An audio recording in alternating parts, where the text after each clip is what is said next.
আৰে ভাই কোনোবাই যদি কাম কৰে গৰু পুহিছে তো সাবসিডি পাবই আপুনি গৰু পুহিলেও সাবসিডি পাব ইয়াতে এই ধৰণৰ কথাত ৰাজনীতি কৰি কি লাভ আছে কাম কৰিহে পইচা লৈছে আৰু চৰকাৰে সাবসিডিটো দিবৰ কাৰণে স্কিমে বনাইছে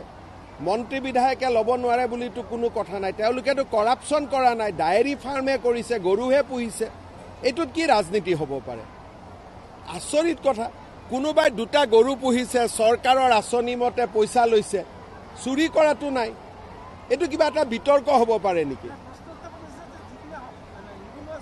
নিবনুৱা যুৱকেও পাব কাৰো ভাত কাঢ়ি লোৱা নাই নহয় আৰু 10 জন নিবনুৱা যুৱকে কৰিলে 1000 জন কৰিলে তাকো আমি সাবসিডি দিম